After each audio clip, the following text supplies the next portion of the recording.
Shell? I'm going fishing. Hello?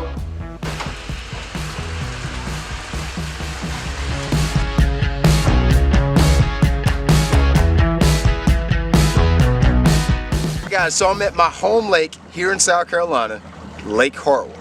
It's a body of water that I know really well, but today's going to be somewhat of a challenge. I've got a box of tackle, I've got some jerk baits, got a football jig, swim bait, some soft plastics in there. So the objective today is to see what water I can find that works best for the tackle that I have in my mystery tackle box. So I've actually been away from home the last couple weeks. First thing that I look at when I get to a body of water, even though it's a body of water I fish, I haven't been here in a while, is water clarity. You can see the water fairly clear here today. So maybe we can find some stained water with the square-billed crankbait that we have. There's a couple other soft plastics in there, football jig. Maybe we can catch some fish out deeper on some brush, things like that. So first thing I'm going to spend my time doing, I think is going to be the easiest way to get bit right off the bat, slinging that jerk bait around in some of these pockets and ditches where fish are feeding on shad. So let's get out here and get started and see what we can catch. You know, especially this time of the year, the first thing I'm going to start to look for, even when I'm just idling. Right now I've got to set the boat down to go into the bridge. I pay close attention to where the bait is. I use my units here.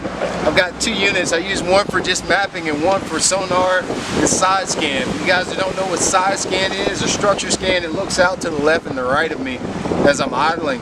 But I use these heavily during the winter periods of the year because fish are always looking for food.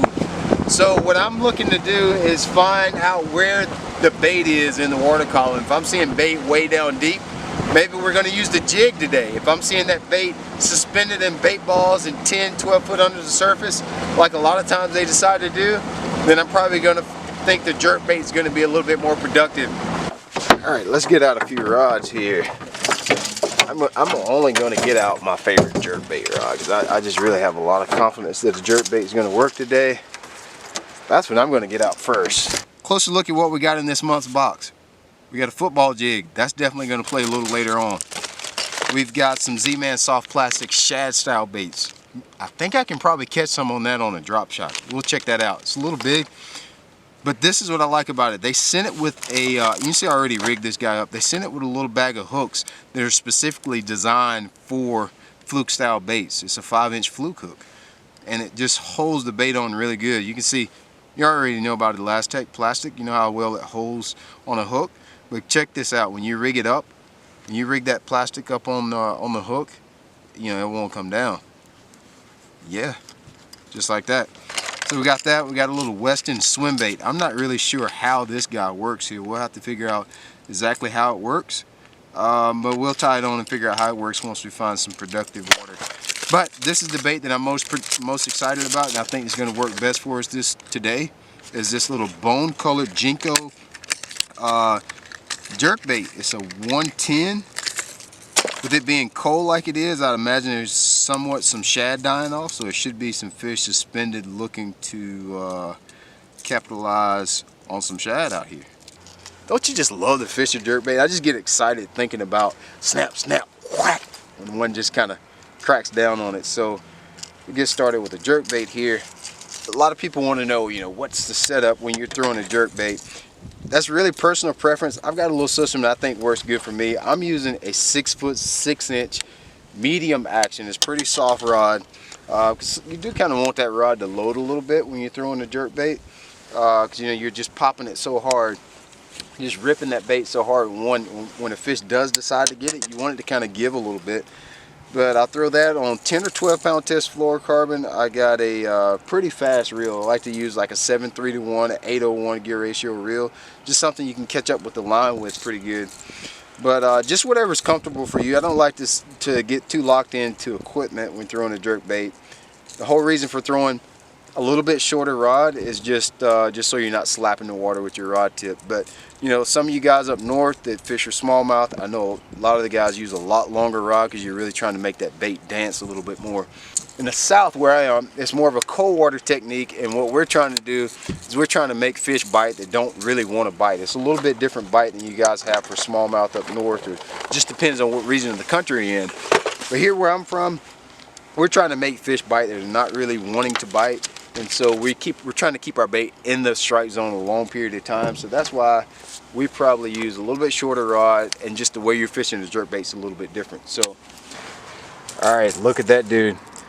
Let's tie this jerkbait on to see if we can catch a few on this. Should work. Just a real nice pearl jerkbait. I'd eat it, wouldn't you? Most of the time, I'll be honest with you, in my bass boat, I carry probably 200 or 300 pounds of tackle. And honestly, I probably use 10% of it most of the time. But in this little mystery tackle box here, you know, a lot of that stuff is just really good baits that always catch fish. You know, anytime you're getting good crankbaits, you're getting good soft plastics, most of the time that's what you catch fish on. And they do a really good job of putting you some good baits in there that are great for every fisherman, no matter where you fish or what style of body of water you fish. These baits catch fish all over the countries. You see my little rod setup. This is a really soft, medium action, 6 foot 6 inch rod. You're probably thinking, well, why are you using such a short rod? You know, just to make those little short flip casts, you know, around structure, around laydowns, wood, or whatever, what have you. I just like that little bit shorter rod just because I can place that bait a little bit better, and it just doesn't wear me out through the day. Oh, there he is. He hit it. There he is. Got it. Oh, that's a good one too. It's a striper. Oh man, that's a good one. Dude, I felt him hit it the first time. Whew, man, that was... I felt that guy come up and hit it one time. I'm probably gonna have to get the pliers to get him out. But he came up. That's not exactly what we're searching for, but if I can sit here and catch a couple striper. That's the thing about, there's a couple baits out there that just don't discriminate. A jerkbait, a crankbait, jigging spoons, bucktails, they don't discriminate on what species they catch. He smacked that jerkbait. I'll try to make a little adjustment here.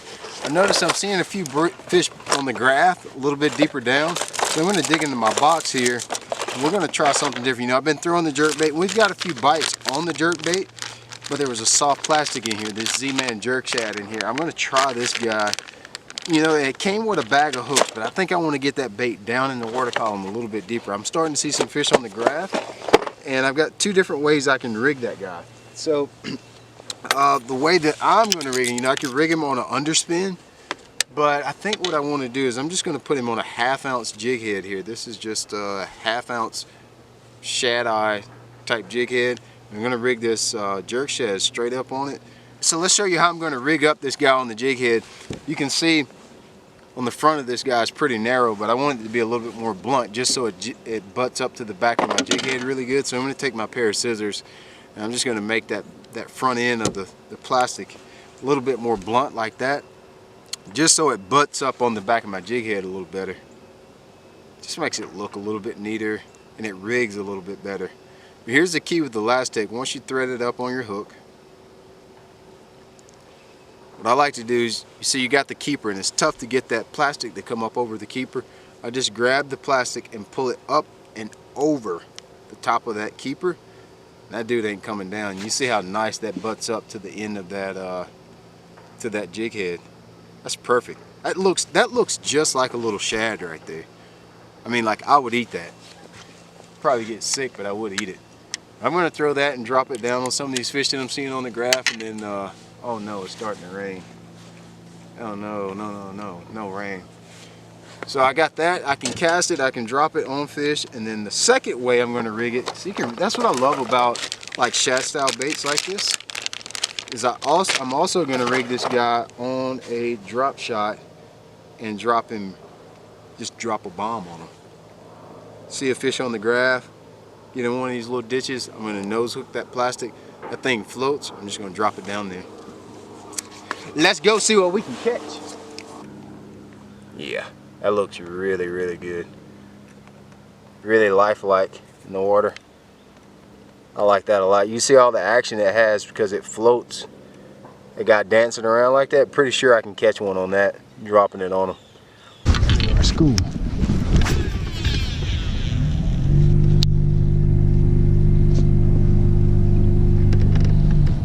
get it.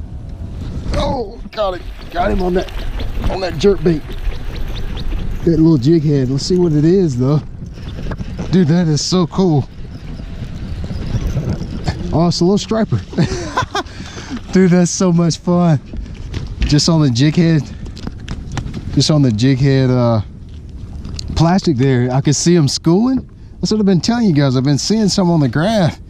And I threw that guy over there and just let it sink down through the, just cascade down through the school, and he smashed it, dude. Smashed that thing.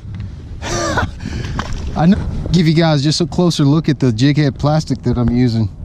Here it is right there. A smoky shad right there. The 5-inch jerk shad.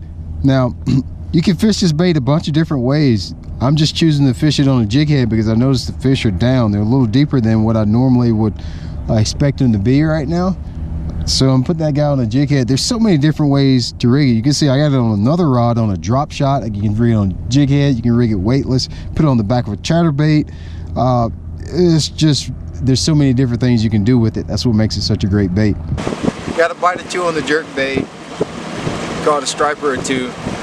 I'm thinking of pulling out that little square bill wood plug that they had in the box and seeing what we can catch some of the stain water. So what I'm going to do, you find a little square bill like that, a little crankbait, it almost always works better in stained water. So what I'm going to do is transition a little bit further back in the creek and find a little bit more color in the water, start throwing that crankbait around, see what we can catch now. I'm going to try this little Bagley square bill crankbait here. Got a little bit more stained water than what I was in, and so basically what I'm going to do is run around and throw this guy around some rocks, lay downs, wood structure, whatever I can find, see if I can't catch some fish. First thing I'm going to do is put on these gloves because my hands are freezing.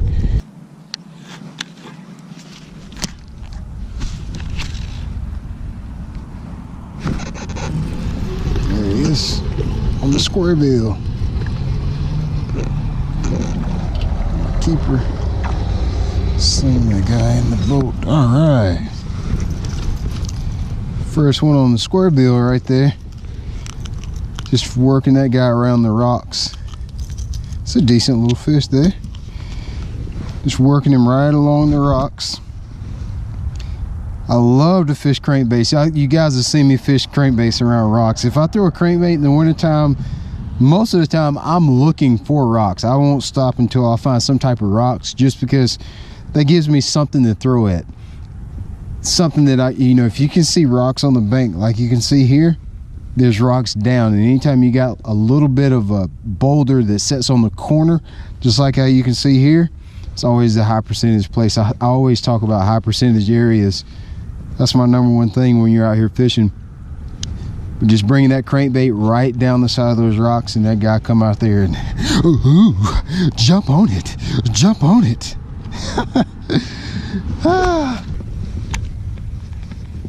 There he is. There's one. Oh God. There. There's one. Dude, I love throwing that freaking square bill, dude.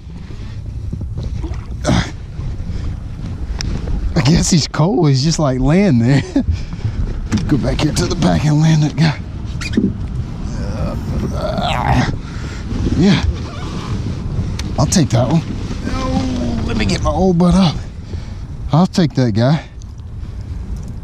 The old black and chartreuse, dude. That color right there has caught so many fish over the years. And there's just something about a wood crankbait this time of the year. It's just super special. It's a little bit better fish right there. Dude, I lose sleep over thinking about how they lock that crankbait up going down the side of rocks at night like that. Oh, it just gives me the heebie-jeebies. Oh man, let that guy go. I love it. Also, make sure you guys go and check out shopcarls.com. Shop Carls has all the bait and tackle you need. Soft plastics, hard baits, crankbaits, spinner baits, buzz baits, everything that you see right here on the Mystery Tackle Box YouTube channel, you can find all of those baits at shopcarls.com. Check out the description box in this video. You'll see exactly what makes Mystery Tackle Box so good.